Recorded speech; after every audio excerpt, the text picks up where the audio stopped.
The story begins in first person with a young man attempting to open a door. Just as quickly, we transition to presumably the same young man waking up in bed, eager to begin his workday. This is where viewers first meet Denji, who does a variety of undesirable odd jobs to repay an enormous debt left to him by his father. He's even sold an eye and a kidney, but it hasn't had much of an impact on his overall principle.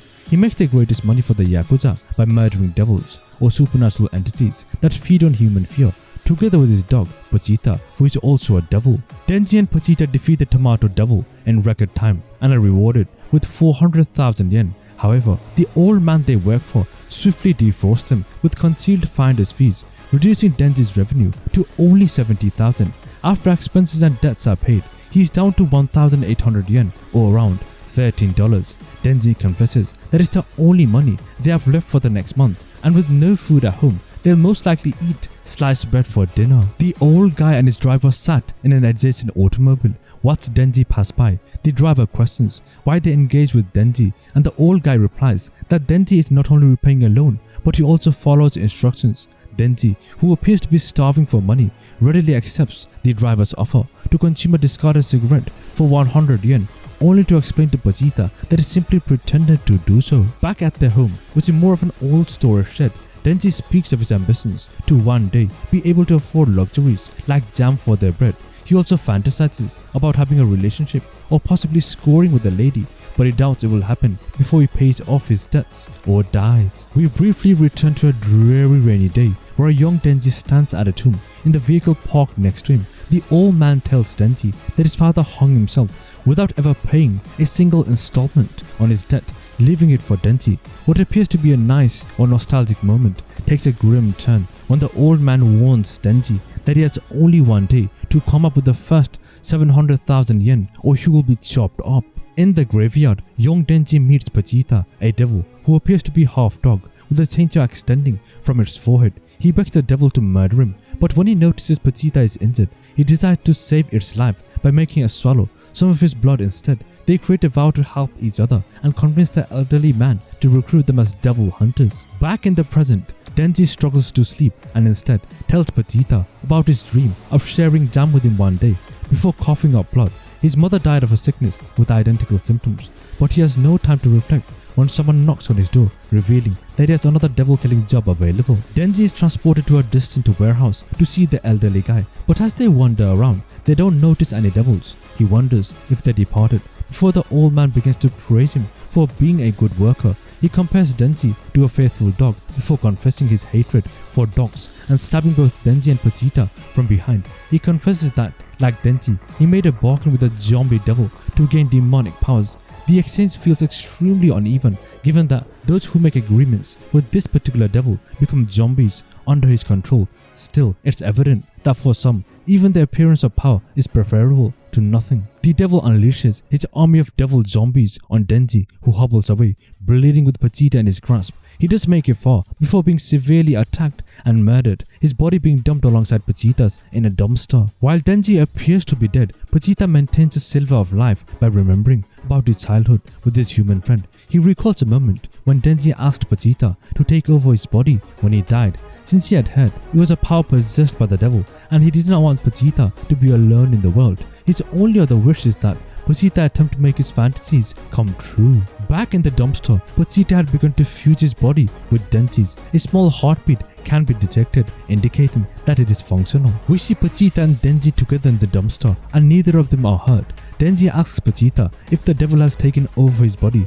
putting him midway between life and death. The devil surprises him by responding in actual words, stating that he wishes to offer Denji his heart in exchange for Denji fulfilling his dreams and sharing his experiences with Pochita. Before he can reply yes or no, Denji snaps awake and notices Pochita's tail, which also happens to be the cord to a chainsaw protruding out of its chest. Denji returns to the warehouse and confronts the zombie devil and his followers. He resents everyone there for desiring more than they have, which makes him feel awful about not appreciating his life with Pochita enough. He pulls on the cord on his chest, ready to attack, But when nothing occurs, a swarm of zombies descends on his body to consume it. Suddenly, the faint sounds of a 𝚘𝚙𝚎 resonate throughout the building and Denji, or a version of him, emerges. Denji has transformed into something neither human nor devil, with a 𝚘𝚎 protruding from his head and one at the end of each hand. This is the viewer's first proper sight of 𝚘𝚎 Man, and it does not disappoint. He launches a ferocious attack on everyone surrounding him, destroying both zombies and the zombie devil. It's a brutal and gruesome scene, but given what Denji has gone through, it feels wonderfully satisfying. After slaying every devil in the warehouse, Denji stands in the middle of the corpses, still wielding his 𝚘𝚎. A black car arrives and 3 individuals get out.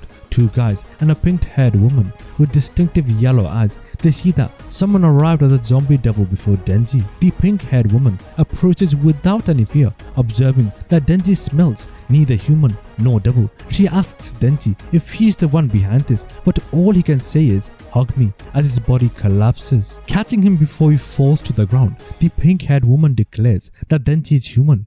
As his 𝚘𝚎 characteristics fade away, she admits that she too is a devil hunter, albeit with the public safety devil hunters. She offers him 2 choices: be murdered like a devil or be kept by her as a human. Although being kept sounds eerily close to being a pet, Denji does not appear to care. He asks what he would eat for breakfast and she responds with a variety of options, including bread with butter and jam. Denji is clearly delighted with the notion, stating that sounds awesome. Denji's stomach growls while riding in a car with the pink-haired woman he met earlier. Catching her attention, she asks for his name just to alert Denji of their new arrangement. He's now in her care like a dog, and she tells him that she does not want disobedient dogs. Disobedient pets are killed after all. Denji is terrified and resentful of being referred to as a pet, but the pink-haired woman continues to offer to buy him a dinner despite her earlier threats. She even lets Denji use her jacket as he changes into 𝚘𝚎 Man, left him with little wearable attire. His former animosity towards her appears to vanish as Denji recalls that no one has ever been nice to him before, certainly not someone this lovely. He then proceeds to proclaim his love for her. Denji nearly passes out when they order udon. He believes it is because he lost a lot of blood in his 𝚘𝚎 form, which also chopped up his body. She asks Denji how he became 𝚘𝚎 Man, and he replies that Vegeta died and fused with him. She explains that while there aren't many examples for situations like this, she believes him because her sense of smell is so acute that she can detect both a human and a devil inside him. Just before Denji can say how cool he thinks that is, he passes out and wakes up with his udon in front of him. He requests permission to eat, and the pink-haired woman inquires whether he is healthy enough to do it on his own. It's amusing to see Denji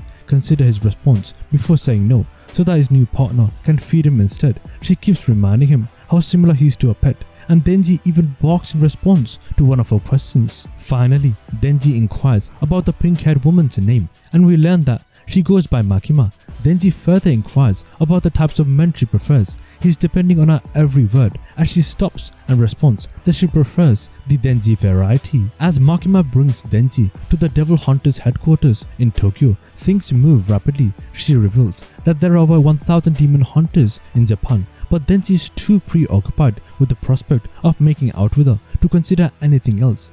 When they get in her office, she gives Denji his outfit. It's identical to her look, with a white button-up, black pants and a black tie, but without a jacket. When he is changed, Makima introduces Denji to Aki Hayakawa, a co-worker he'll be following that day. He expresses a wish to work with Makima instead, but Aki informs him he's out of her league. As he's carried out of the room, Makima promises Denji that if he does well, they might be able to collaborate one day. In the field, Denji queries Aki about Makima, prompting Aki to drag him into an alley and begin beating him up.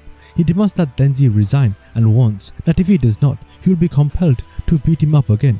Denji can't help but wonder what triggered this sudden aggression, and Aki explains that people who go devil hunting for worthless motives such as money frequently end up dead. Only those with real motivations succeed in this field. If Denji merely enlisted to be with Makima as he claimed, he should just go now. Aki even offers to inform her that Denji rushed away terrified on his first day shortly before spitting on his body. When Aki turns his back, Denji counterattacks by kicking him between the legs. This is the dream come true for him, as he has only recently received excellent treatment. This leads Aki to assault him again, but Denji answers in the same way as before, kicking him between the knees and subduing him. We cut to Denji holding Aki up in Makima's office, explaining that he was attacked by the not devil. Despite their animosity, Makima expresses her happiness that they are getting along before informing them that Denji will be joining Aki's unit from now on. Neither of them seems delighted, which makes it understandable given that Aki's unit is experimental. He wonders what Denji is, and she reveals that he is a person who can shift into a devil. She claims he is special and will be treated differently, but all this means is that if he tries to resign or become insubordinate, he will be dealt with harshly. It means we are working together until you die, Makima says. Denji appears sad as he and Aki walk down the street together. Aki claims they will now live together.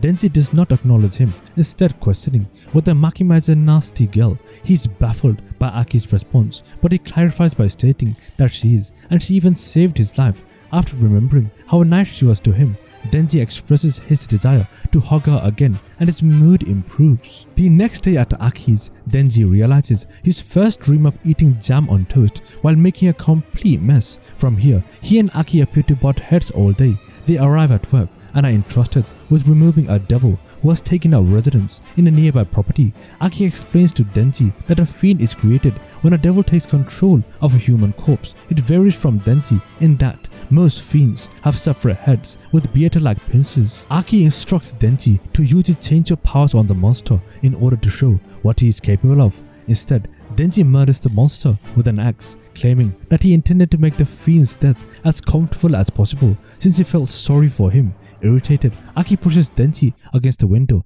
telling him not to sympathize with devils. He tells Denji that devils slaughtered his entire family and condemns him for not taking this task seriously. When he asks Denji whether he is attempting to make friends with devils, Denji surprises him by responding that he would if he met one he could get along with. After Aki leaves the room, Denji confesses his genuine motivation for not becoming Chainsaw Man. He didn't want to get blood on a pile of dirty magazines he saw in the room. Denji remembers Pochita and is relieved that he has already realized so many of his dreams with him. He wonders if Aki or Makima is pursuing their own ambitions before becoming sidetracked by the desire to touch her chest. Suddenly, it hits him. While he doesn't believe he has enough distance to score with a woman, caressing boobs may be a more attainable goal. Aki claimed he was not serious, but Denji now has a serious goal to work towards. Back at the workplace, Makima assigns Denji a partner as all smaller assignments are completed in two-person groups. Power is a little furious, pink-haired devil with scarlet horns. He wonders how she can be both a fiend and a devil hunter, but she, like him, is a unique individual. Because Aki's device is experimental, the higher-ups are seeking for any excuse to deassemble it. If that happens, Denji and Power will be disposed with.